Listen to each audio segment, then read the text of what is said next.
Olá, alunos do curso de Licenciatura em Matemática. Esta é a nossa disciplina Seminários Temáticos em Educação 4. Estamos na unidade 1, o ensino médio técnico no Brasil. Em nossa aula de hoje, falaremos sobre o panorama da educação profissional e do ensino médio técnico no Brasil. Trataremos de uma abordagem histórica, além da situação atual e da legislação para essa modalidade educacional, e o ensino médio técnico integrado no Maranhão, como é que está a realidade em nosso estado dessa modalidade educacional. Iniciando pelo histórico, teremos o tema A Educação Profissional e do Ensino Médio Técnico no Brasil, uma abordagem histórica. Bom, gente, iniciaremos falando do período em que o Brasil ainda era colônia de Portugal, ou seja, antes do século XIX.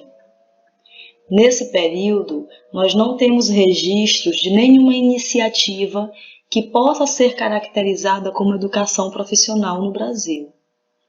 Isto porque o Brasil, na condição de colônia de Portugal, não podia ser industrializado, o que dificultava o desenvolvimento do ensino técnico ou profissional. O Brasil não tinha nenhum tipo de autonomia para o desenvolvimento de atividades produtivas que levassem à necessidade da educação profissional ou técnica. Apenas o que existia nesse período colonial era a educação propedêutica, aquela educação básica direcionada às elites do país e que servia para preparar essas elites para cursar o ensino superior fora do Brasil, principalmente na Europa. A partir de 1808, a gente vai ter uma mudança nesse quadro, quando vai acontecer o estabelecimento da família real portuguesa no Brasil, permitindo maior liberdade para as atividades econômicas. Já em 1809, vai haver a criação do Colégio das Fábricas, que é uma consequência direta do Alvará de 1º de abril de 1808, que permitiu o livre estabelecimento de fábricas e manufaturas no Brasil. Durante todo o século XIX, essa educação vai ter uma perspectiva assistencialista, que é qual? A de atender aos órfãos e demais pobres, ou de mais desfavorecidos. Já no início do século XX, com o início do impulso industrial no país, há a necessidade de preparação de operários para o exercício profissional, o que vai levar, em 1909, o presidente Nilo Peçanha a criar as escolas de aprendizes artífices, que vão ser 19 em vários estados brasileiros. E no nosso estado, no Maranhão, começou a funcionar em janeiro de 1910. Aqui a gente tem um exemplo, de como funcionavam essas escolas. A gente tem uma imagem de meninos em oficina de corte e costura em Goiânia, em 1934. Essas escolas, elas serviam para ensinar os ofícios mesmos a essas pessoas mais pobres, para que pudessem trabalhar nessas indústrias que estavam iniciando. Entre as décadas de 1930 a 1940, houve grandes transformações políticas e econômicas que levaram também a transformações educacionais. Nesse período, haverá o fortalecimento da burguesia industrial e o enfraquecimento das oligarquias rurais. Há uma nova configuração nas elites brasileiras. Há também a crise do café nos anos 20, o crash da Bolsa de Nova York em 1929. No país vão mudar as configurações também da indústria. Vai haver uma maior industrialização e modernização das relações de produção. Esse cenário leva à necessidade de normatização e ampliação da educação nacional. E a gente vai ter nesse período a primeira grande reforma educacional, que vai ser chamada Reforma de Capanema, ou Leis Orgânicas da Educação Nacional, que recebeu esse nome de Reforma de Capanema por conta do seu idealizador, que é o ministro da Educação, Gustavo Capanema. Entre as principais medidas desse período, houve a criação do Serviço Nacional de Aprendizagem Industrial, que desde então tem tido uma grande atuação no ensino médio técnico no Brasil. A Reforma de Capanema, ou Leis Orgânicas da Educação Nacional, como eu já falei, foi criada pelo ministro da Educação, que era ministro no governo Getúlio Vargas, Gustavo Capanema, que está representado aqui nessa imagem. A educação profissional e do ensino médio técnico no Brasil, ainda continuando com a nossa abordagem histórica, a Reforma de Capanema foram transformações projetadas no sistema educacional brasileiro durante a era Vargas. Essa reforma se deu em 2 níveis, educação básica e educação superior. Na educação básica, foi organizado o curso primário e o curso secundário, que por sua vez foi subdividido em ginasial e colegial. A educação profissionalizante, por seu lado, fazia parte da etapa final do ensino secundário e era dividida entre os cursos normal, que é a formação de professores, industrial técnico, comercial técnico e agrotécnico, tendo a mesma duração do colegial, mas tinha a diferença que não habilitava para o ensino superior. Havia então os exames de adaptação. Esses exames de adaptação foram a primeira aproximação entre o ensino colegial, ensino médio clássico e o ensino profissionalizante de nível médio. Continuando com a nossa abordagem histórica sobre a educação profissional, na década de 60 nós vamos ter outra grande transformação na configuração da educação brasileira. Vai ser a primeira LDB, ou Lei de Diretrizes e Bases da Educação Nacional, a Lei número 4024 de 1961. Na verdade, apesar de ter entrado em vigor apenas na década de 60, essa lei ela começou a ser formulada em 1948, quando houve o início da sua tramitação, no período logo após a ditadura do Estado Novo de Getúlio Vargas.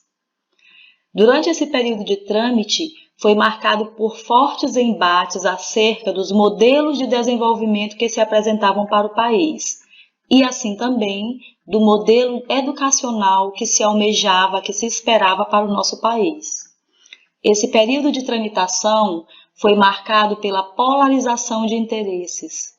De um lado, havia uma proposta de expansão da educação escolar gratuita, com equivalência entre o ensino propedêutico e o ensino profissionalizante. E do outro lado, uma proposta de redução da ação do Estado sobre a educação escolar, destinando essa iniciativa a escolas privadas. Durante todo o período de tramitação da primeira LDB, houve o embate entre esses 2 interesses diferenciados. Como resultado desses embates, a primeira LDB resultou num modelo que proporcionou, de um lado, a liberdade de atuação da iniciativa privada no domínio educacional, mas que também deu plena equivalência entre todos os cursos do mesmo nível, sem a necessidade de exames e provas de conhecimento visando a equiparação. Ou seja, há um fim na dualidade, na separação entre a educação de nível médio e a educação profissionalizante. Porém, os processos seletivos das universidades, os quais continuavam exigindo os conteúdos referentes ao ensino propedêutico, davam continuidade a essa dualidade, a essa diferenciação. Durante os governos militares, e principalmente a partir dos anos 70, houveram mudanças profundas mais uma vez na organização da educação brasileira. Movidos pelo chamado milagre econômico, onde houve uma grande expansão da economia e da indústria brasileiras, houve a necessidade de mão de obra qualificada e a valorização dos cursos técnicos de nível médio. A Lei número 5.692 de 1971 chamada Lei da Reforma do Ensino de Primeiro e Segundo Graus, estabelecia a educação profissionalizante para todos. Formação técnica profissionalizante em nível de segundo grau para garantir a inserção no mercado de trabalho.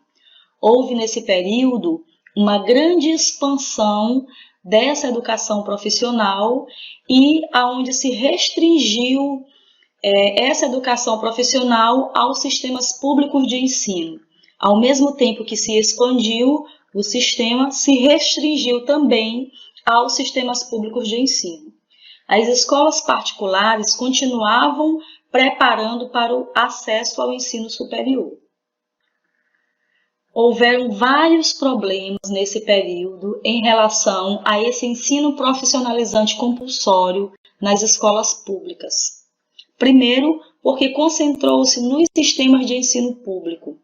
As escolas particulares continuaram educando as elites para o ingresso no ensino superior. Em consequência disso, apenas essas elites tinham acesso ao ensino superior. A maior parte das instituições de ensino, principalmente as estaduais, não dispunham de estrutura apropriada para atendimento à demanda. Houve nesse período a precarização da oferta do ensino profissionalizante, uma grande expansão, mas ao mesmo tempo uma precarização das condições. O tipo de educação integrada ofertada reduzia muito o acesso aos conhecimentos das ciências, das letras e das artes. Entre o final dos anos 80 e início dos anos 90, nós vamos ter uma nova configuração da educação brasileira, que se iniciou com a Constituição Federal de 1988 e também com a LDB atual, a Lei número 9394 de 1996. A partir dessas duas legislações, houve uma diminuição extrema da oferta do ensino profissionalizante no Brasil. Certo. Então, a educação profissional, a partir da Constituição Federal de 88 e da LDB atual, para a gente compreender, a gente precisa entender que elas foram forjadas em um período em que o Brasil saía novamente de um período ditatorial. Era um processo de reconstrução do Estado de Direito. E, novamente, houveram conflitos em torno de projetos societários distintos. Educação pública, gratuita, laica e de qualidade a todos, de um lado, enquanto do outro lado havia uma concepção de diminuir a atuação do Estado, através de uma política de contenção de gastos. Na formulação das leis educacionais, prevaleceu a lógica de mercado, dando amplo campo de atuação à rede privada.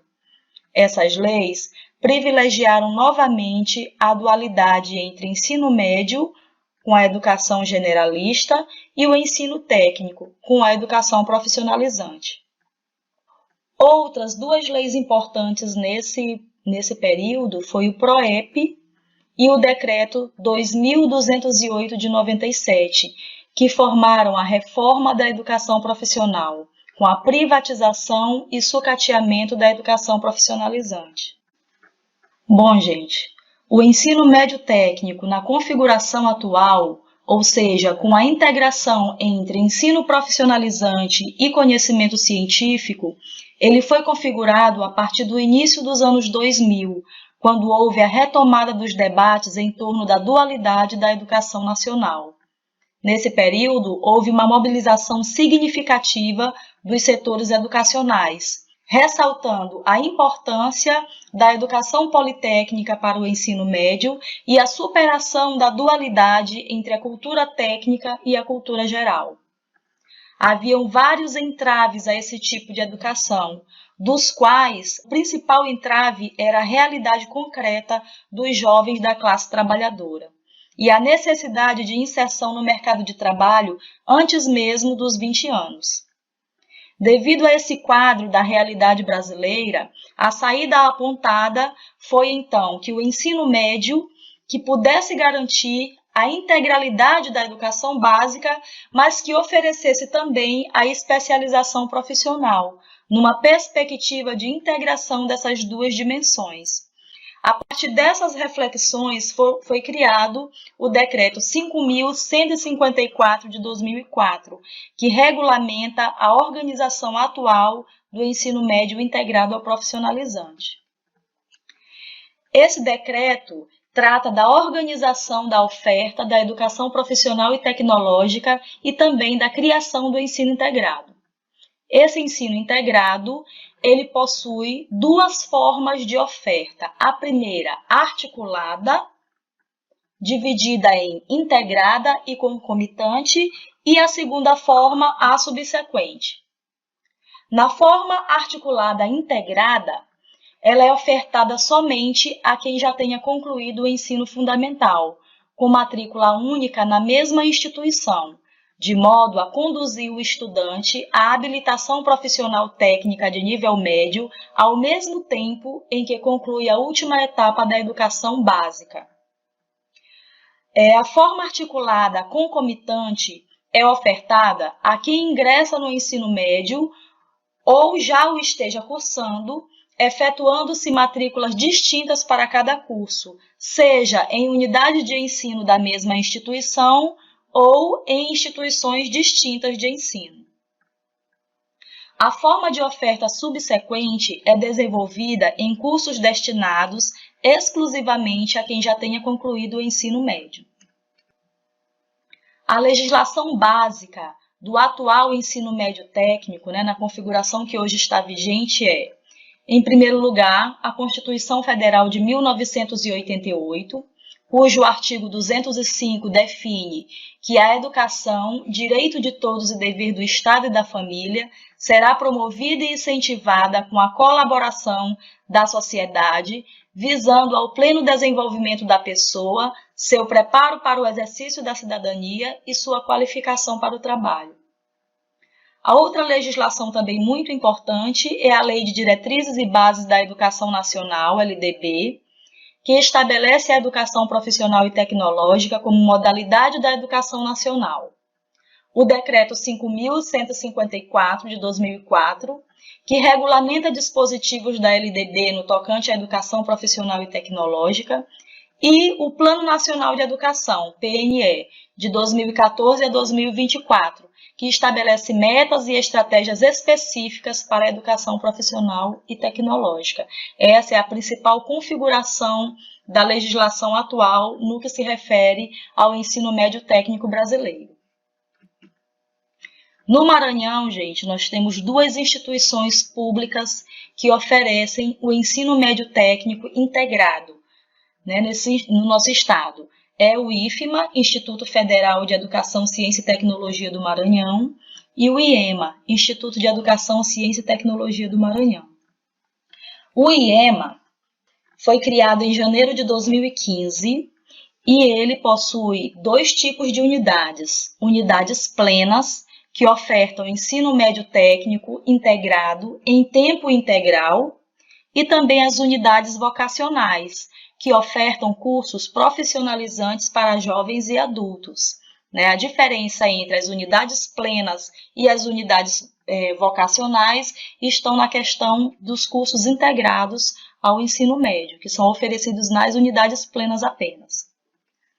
As unidades plenas estão localizadas nos municípios de Axixá, Bacabeira, Coroatá, Pindaré-Mirim, São José de Ribamar, São Luís, Timon, Santa Inês, Brejo, Presidente Dutra, também São Luís Itaquibacanga, Matões e Cururupu.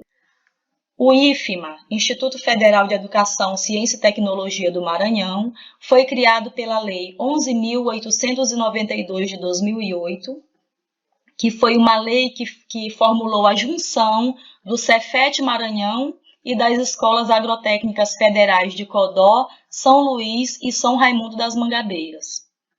Nessa instituição são oferecidos cursos de nível básico, técnico, graduação e pós-graduação para jovens e adultos. Os cursos técnicos são ofertados nas formas integrada, concomitante e subsequente. O IFMA, assim como o IEMA, também possui campi em vários municípios do estado do Maranhão, atendendo uma vasta parcela da nossa população. Bom, gente, essa foi a nossa aula. Aqui as nossas referências principais utilizadas na composição da nossa disciplina. E lembrem-se, a determinação de hoje é o sucesso de amanhã. Boa sorte, bons estudos e até a próxima aula.